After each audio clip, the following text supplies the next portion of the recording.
ಎಲ್ಲರಿಗೂ ನಮಸ್ಕಾರ. Welcome to wishful ಅಡುಗೆ ಮನೆ. ನಾವಿವತ್ತು ದಿಢೀರಾಗಿ ಕಾಯಿನ ಬಳಸಿ ಇಡ್ಲಿನ ಹೇಗೆ ಮಾಡೋದು ಅಂತ ನೋಡೋಣ.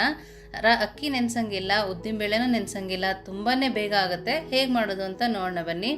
ನಾನಿಲ್ಲಿ 1 ಕಪ್ ಆಗುವಷ್ಟು ಅವಲಕ್ಕಿನ ತಗೊಂಡಿದ್ದೀನಿ. ಚೆನ್ನಾಗಿ ವಾಶ್ ಮಾಡ್ಕೊಬೇಕು. ನಾವು ವಾಶ್ ಮಾಡ್ಕೊಳ್ಳೋದ್ರಿಂದ ಇಡ್ಲಿ ತುಂಬ ಬಿಳಿ ಬಿಳಿಯಾಗಿ ಬರುತ್ತೆ. ನೋಡಿ, ಈ ಥರ ನೀಟಾಗಿ ವಾಶ್ ಮಾಡ್ಕೊಬೇಕು. ಈ ಥರ ವಾಶ್ ಮಾಡಿ ಒಂದು ಅರ್ಧ ಗಂಟೆ ನೆನೆಸ್ಕೊಬೇಕು. ನಮ್ಗೆ ಅವಲಕ್ಕಿ ಸಾಫ್ಟ್ ಆದರೆ ಸಾಕಾಗತ್ತೆ. ಅದನ್ನು ಸೈಡಲ್ಲಿ ಎತ್ತಿಟ್ಕೊಳ್ತೀನಿ. ನಾನು ಇಡ್ಲಿ ರವೆನ ತಗೊಳ್ತಾ ಇದ್ದೀನಿ. ಮಾಮೂಲಿ ಇಡ್ಲಿ ಮಾಡೋಕೆ ತಗೊಳ್ತೀವಲ್ಲ, ಅದೇ ಇಡ್ಲಿ ಸೂಜಿ ರವೆ ಬರುತ್ತಲ್ಲ, ಅದೇ ತಗೊಳ್ತಾ ಇದ್ದೀನಿ.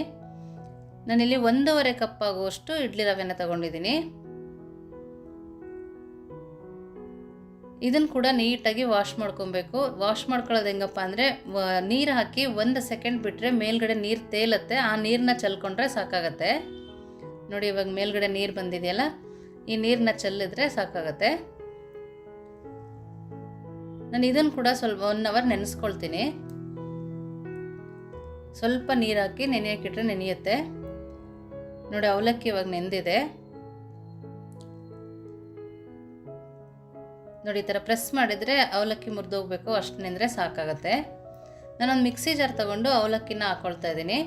ಅವಲಕ್ಕಿಲರ ನೀರನ್ನ ಹಾಕೊಬಾರ್ದು, ಬರೀ ಅವಲಕ್ಕಿ ಹಾಕೊಬೇಕು. 1 ಕಪ್ ತೆಂಗಿನಕಾಯಿ ತುರಿನ ಹಾಕ್ಕೊಳ್ತಾ ಇದ್ದೀನಿ. ಮೊಸರು ಹಾಕ್ಕೊಳ್ತಾ ಇದ್ದೀನಿ. 1 ಕಪ್ ತೊಗೊಂಡಿದ್ದೀನಿ. ಸ್ವಲ್ಪ ಸ್ವಲ್ಪ ಹಾಕ್ಕೊಂಡು ಮಿಕ್ಸಿ ಮಾಡ್ಕೊಳ್ತೀನಿ.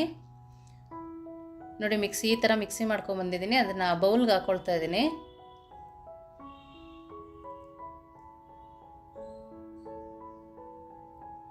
ಸ್ವಲ್ಪ ನೀರು ಹಾಕಿ ಹಾಕ್ಕೊಳ್ತಾ ಇದ್ದೀನಿ, ಜಾಸ್ತಿ ನೀರು ಹಾಕಿಲ್ಲ. ರವೆನೂ ನೀರು ಹಾಕೊಬಾರ್ದು, ರವೆನ ಹಿಂಡಿ ಹಾಕೊಬೇಕು.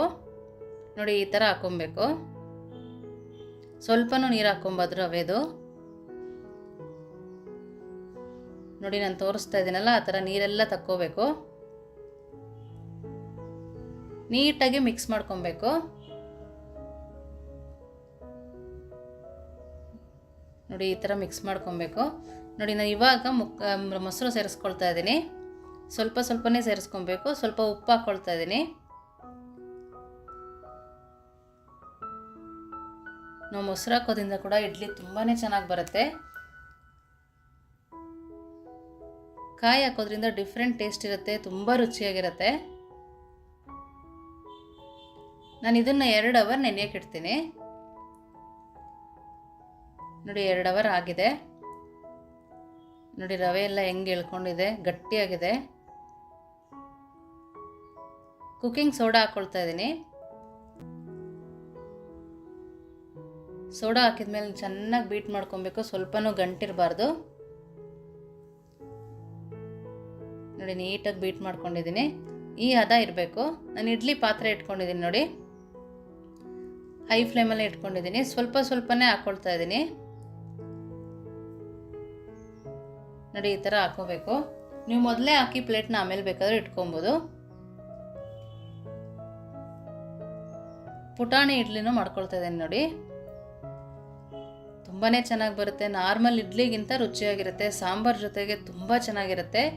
ಸಂಜೆವರೆಗೂ ಕೂಡ ತಿನ್ಬೋದು, ಅಷ್ಟು ಚೆನ್ನಾಗಿರುತ್ತೆ, ಅಷ್ಟು ಸಾಫ್ಟಾಗಿರುತ್ತೆ. 10 ನಿಮಿಷ ಬೇಯಿಸ್ಕೊಳ್ತೀನಿ. ಹೈ ಫ್ಲೇಮಲ್ಲಿ ಇಟ್ಕೊಂಡೆ ಬೇಯಿಸ್ಕೊಳ್ತೀನಿ. ನೋಡಿ, ಆಗಿದೆ. ಒಂದು ಫೋರ್ಕಲ್ಲಿ ಪ್ರೆಸ್ ಮಾಡಿ ನೋಡ್ಕೊತೀನಿ, ಅವಾಗ ಆಗಿದೆಯಾ ಅಂತ ಗೊತ್ತಾಗುತ್ತೆ. ನೋಡಿ, ರೆಡಿ ಇದೆ. ನೋಡಿ ಯಾವ ಥರ ಬರ್ತಾ ಇದೆ ಅಂತೇಳಿ. ತುಂಬಾ ಚೆನ್ನಾಗಿರುತ್ತೆ. 1 ಇಡ್ಲಿನೂ ಕಟ್ಟಾಗಲ್ಲ, ಅಷ್ಟು ನೀಟಾಗಿ ಬರುತ್ತೆ.